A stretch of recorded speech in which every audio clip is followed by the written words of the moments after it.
रास्ता नहीं कि पोलो नहीं। गाँ लोकों साहा भरोसा पलटिछि डंगा। केन्दुझर और मयूरभंज जिला को दुई भागरे विभक्त करुछि एई बैतरणी नदी।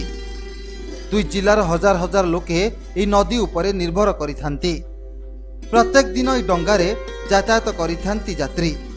आ नदी पार हेबा पई घंटा घंटा धरी कूलरे लोकंको अपेक्षा करबाकू पड़ुछि।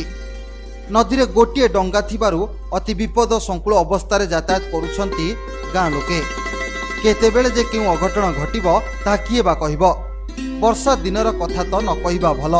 नदी रे पानी बढ़िबारु सुरक्षा दृष्टिरु प्रशासन डंगा चलाचल को बंद करिथाए।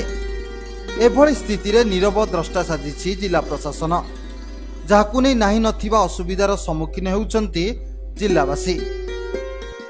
बहुत असुविधा हुए जे बढ़ी हेले जे आसिया पे बहुत भय लागे।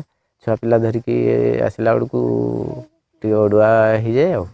आउ से पाटना पटे बुलिकी गला बेलू 40-45 किलोमीटर होटारे तो आमर सब कॉलेज छुआ भी जावासवा कर बंधु बांधव सब आसुँच माने केउंझर मयूरभंज दुईटा जिलार लोक जावासवा करमर घर पाखु हे 4 किलोमीटर आम बुलिकी गला बेलू से 40-45 किलोमीटर होठी जदि पुलटे होते हेले भल होता। लोक हैरान होते ने ए गाड़ी फाड़ी धरिकी आसला बेलू से गाड़ी डंगार लोड करवा बेलू बड़ असुविधा होची।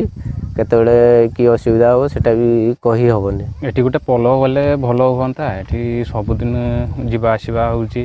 अब धरतु आम पाटना पटे बुलिकी गले 40-45 किलोमीटर होची। इे ढेंकुड़ घटगाँ आम सब कम पड़े जीवा आसवा होची। एठी भय बहुत दूर लगे छुआ पिला धरिकी गला बेलू आमर बंधु बांधव सब इे रोचंती। एठी जदि पोलोटा हम ताहले आमर जीवासवा एपटे एवं आमर जमी अच्छे सब बड़े जीवासवा चली।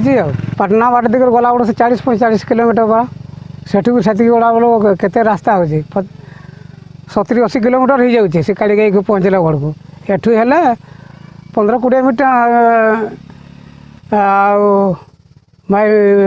लिटर हम रास्ता। एठी जदि पोलोटा हम ताहले आमर समस्त सुविधा हम। एपटे आमर कॉलेज रहा डुंगरिया आमर पिला माने बैठी आसिक पढ़ुचंदी ए डंगा द्वारा नि जीवासवा करचंदी। सेबडे गाँ लोकों एभली समस्या जानिबा परे पाटना ब्लॉक अध्यक्ष कहिसंती मुख्यमंत्री निर्देश क्रमे नदीर उपर मुंडरे एक सेतु निर्माण हेबाकू जाउछि। टेंडर प्रक्रिया सरी जाइछि। खूब शीघ्र काम आरंभ हेबो।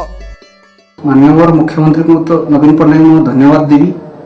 सीए सेटा को गुरुत्वर सह नैचंती एवं प्रशासन स्तर रे भी तार मंजूर हो सारी एवं ता ऊपर को पूर्त विभाग तरफ पोलो पाई टेंडर प्रक्रिया सरी जाइछि। खूब कम दिन रे कार्य आरंभ 5 साल संगे रहिबार नहीं से टेंडर प्रक्रिया सरी जाइछि। खूब कम दिन भितर काम आरंभ हेबो।